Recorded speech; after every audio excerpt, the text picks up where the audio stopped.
All right, so Maverick. Maverick has been conditioning, so we've been doing lots of down commands, making sure he understands the word and how to do the behavior. Okay. We've been conditioning him to the ecollar, so he learns, what that means and how to respond to it by laying down in this context. And now we're going to start teaching him to hold that position, even when we move around or walk away. So what some people would call a stay, right? And it is a stay, but we don't use the word stay. Really better off not to. Actually just makes it harder for the dog to make the discrimination when they're supposed to stay and when they're not. It's like one more thing they have to learn. And then if they have to learn it across all the commands, that's like 5 or 10 more things they have to learn, right? So it's like we teach them, you just always stay. And then that's a lot less confusing, right? So they tend to learn that much quicker. Let's go. Which is the opposite of what people think. They think it's going to be harder, but it actually simplifies the language and the expectation. Hey.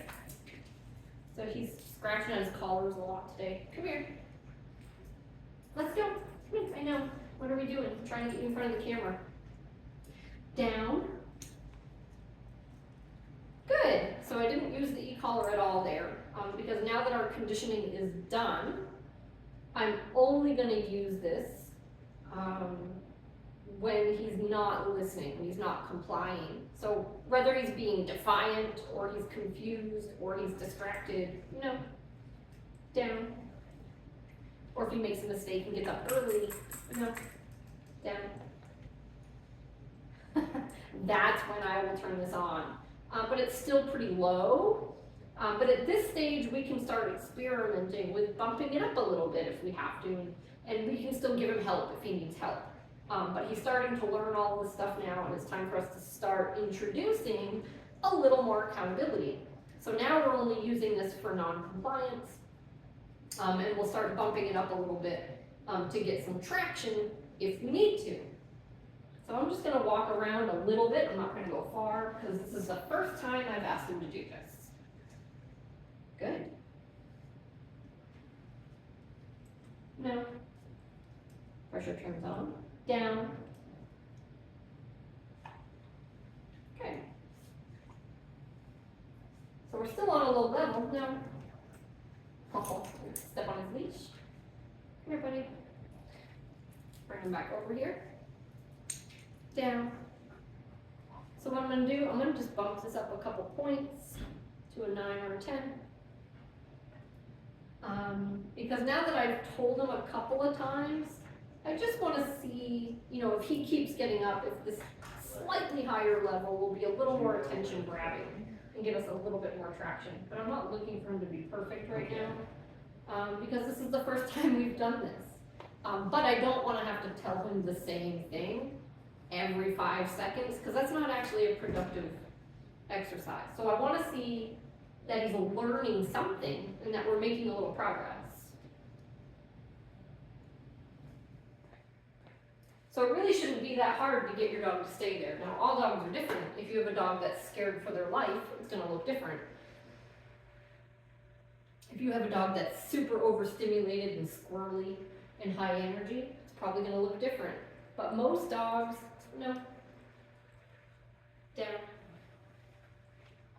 Shut the pressure off the second he lays down.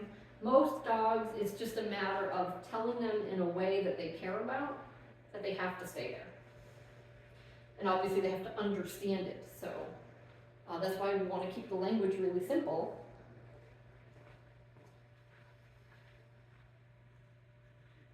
Good.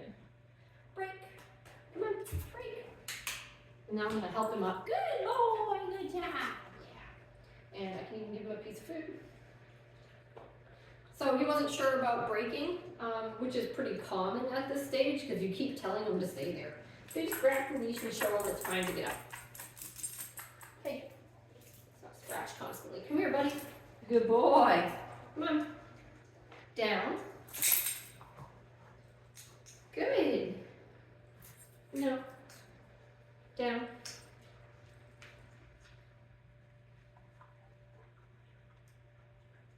no tapping.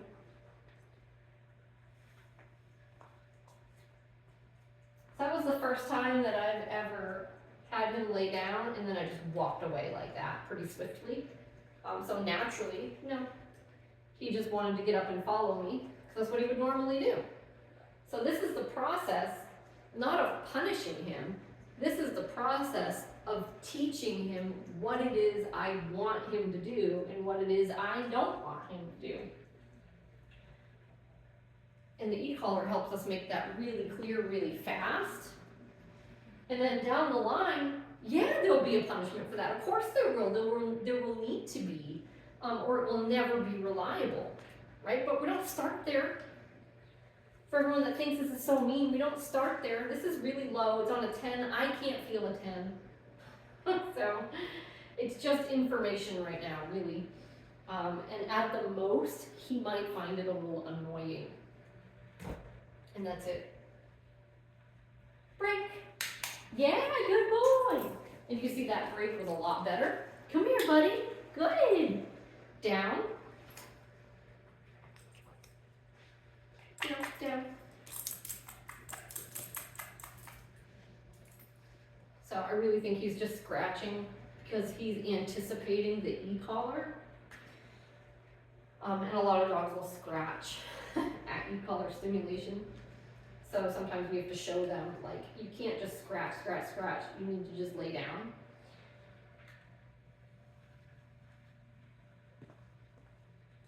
Because if they learn too that the scratching shuts the e-collar off, then they'll scratch every time they feel it, and that's not great. Good boy.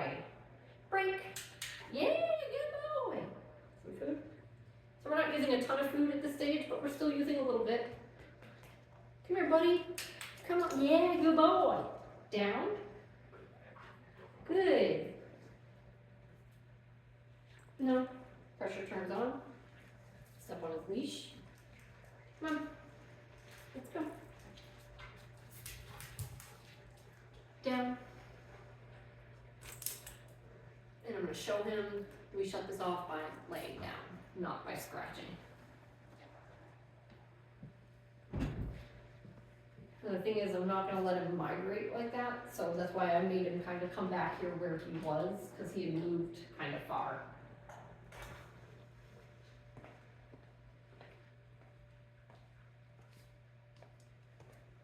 Break. Good boy. Nice job. Good boy. No, come on. Whoop. Come on. No. Let's go. Yeah, good. So he thought he was leaving, going outside, but we're not. Down.